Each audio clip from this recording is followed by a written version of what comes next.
the positive thing is that there is a realization that it cannot continue this way. We have what it takes to fix it.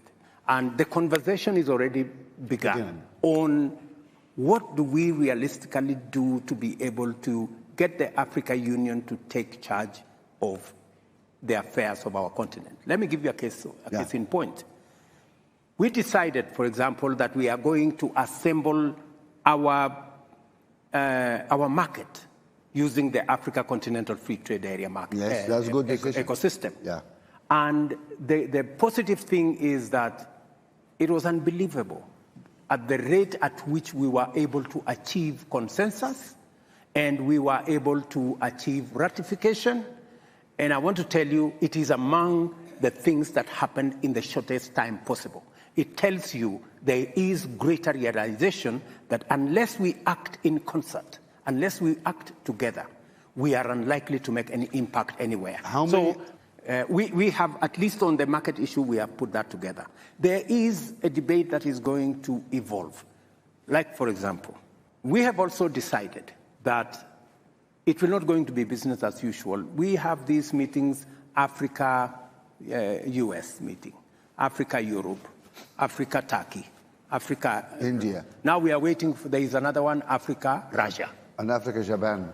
And Africa-Japan.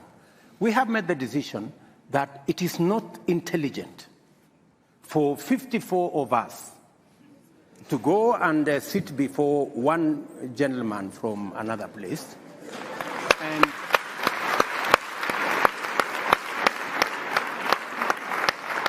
I mean, and sometimes we are mistreated.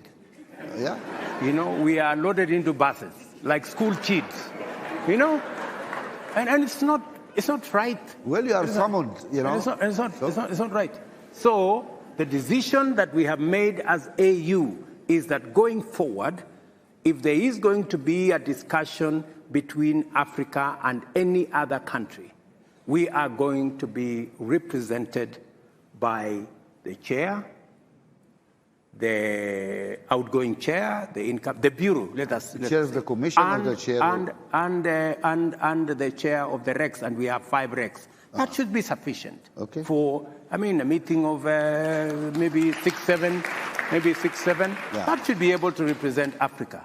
And that is the position I am taking as the president of Kenya. For any other meeting that we are going to have with all these requests that we have a meeting between Africa and one other country. We respect the sovereignty of others. I think to ask for reciprocation is not to ask for too much. No. And for us to agree that let us have this kind of setup. The only, because I had a conversation with President Kagame, and he actually led that particular position. I have had a conversation with Prime Minister Abiy. He believes very strongly that that should be the position of our continent. Because, as you have said, if we don't respect ourselves, nobody is going to respect us. And we should be able to take that kind of decision. Yeah. And part of that respecting ourselves is when we say African problems, African solutions. We must be serious about the solutions. It cannot be rhetoric. It cannot be talk. It must be accompanied by what realistically and practically we are doing. And what is our capacity, yeah. No, this is wonderful, but just one question. Why are you having this discussion in closed rooms? Why don't you bring civil society, all those people in this discussion?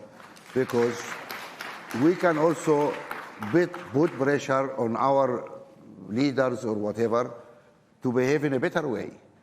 African people need to tell their presidents, we care about Africa. That should be a priority.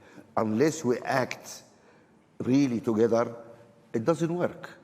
And in the reform agenda of the African Union, if you and your colleagues are proceeding that way, there need to be really a serious discussion about the structures and how Africa is. One problem is African countries refuse to cede any sovereignty to the African Union. So African Union cannot sign a trade agreement in behalf of Africa. Then the African Union go and meet the European Union.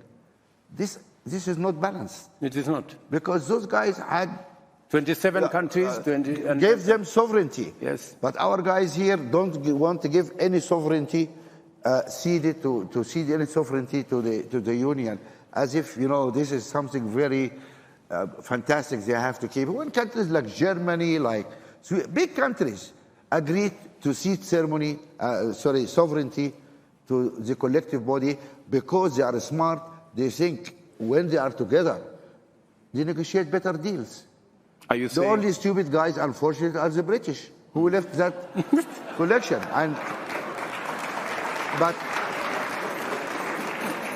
look, I'm free to say that because I'm also a British citizen, and so I have my views about what happened in Britain. I know we have British. Jane is there, the High Commissioner, and the Archbishop. And I have the minister here also. But do you agree with me it was a mistake to leave the European Union? You agree? You're going to lose your job, I think. Anyway, BBC is not here, don't worry. Nobody watch Kenya TV, so don't worry. Anyway, so no, it's not a joke. I mean, it is truth. I mean, it is a mistake. Together, we're stronger. We do things better. And that's what we need the African people to press their governments. We need to be stronger. We need to have our union. We need to cede some of our sovereignty for the African Union. I'm not losing sovereignty because our collective sovereignty is huge. Is huge. Then we are somebody which can be respected around the world.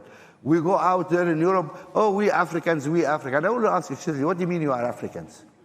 You are South African, you're Nigerian, what do you mean you are Africans? Where is your government? What decisions you are able to make? What is Africa? Unless we have an African Union and a joint, a will, and then it doesn't work. So you made commitments now in front of all these people who are going to fight for that case. Is that correct? You have my commitment, and not just me, by the way. I think a critical mass of African readers is building on how we should act together. I told you this particular position of consolidating what we need to do and how we need to engage with the rest of the world was actually driven by President Kagame. Excellent. We've talked with many other heads of state, and I think there is a critical mass emerging that we need to act differently. We need to work smart. Let me tell you of an unfortunate situation. I visited one of the countries, I don't want to say which one, and we were having a conversation about the economic partnership agreement between EAC and the EU. Yeah. The EU, 27 countries, 520 million people have agreed on what we need to do. EAC, we have sizable, 170 million people. Then one country, and I don't want to say which one, refused to sign. So he said, no, we need to teach these people some lesson. So I'm listening. Your country has 11 million people. What are you going to Now we know the country.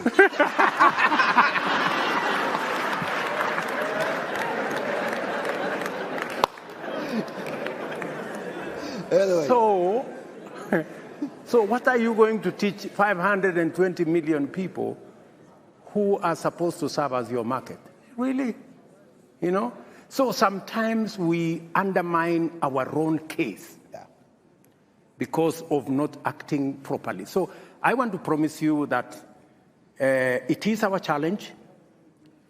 The realization alone that we have a problem is halfway the solution from where I sit. So we know that we have to change stuff. We know that we have to act in a manner that makes sure that we secure our interests, because the whole discussion, the whole discourse is about interests. What is our interest?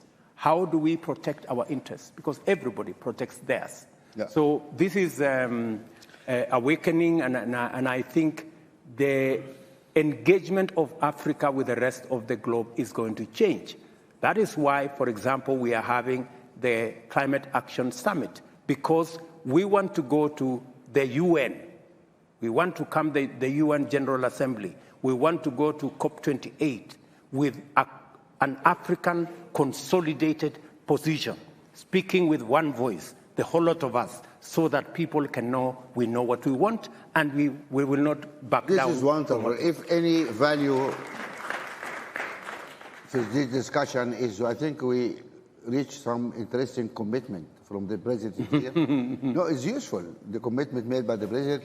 My only suggestion is that mobilize the people, have trust in the people, because the pressure from the people can help produce.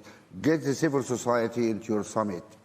Get them to press their governments to really to move behind you in this agenda, because that has to happen. And until you get the people behind you, everybody will drag their feet. And that's the history of Africa. I agree with you 100% that we need to mobilize the people to be with us, to share the vision with us, to agree with us on the paradigm shift in what we need to do. I agree with you, the civil society have a big role to play, because they can do sometimes what governments cannot do. And even in Kenya, we have a robust civil society. They have made a huge contribution to who we are today. Sometimes as governments we agree with them, sometimes we don't agree with them, but that is the nature of life.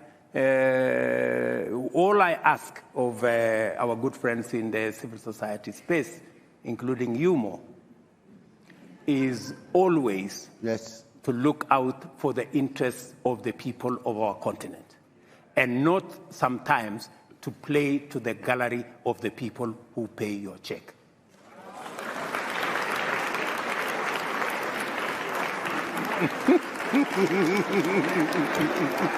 What are applauding for? What you guys are applauding for? If you enjoy this video, don't forget to share your comments below and subscribe to our channel for more exciting videos coming up.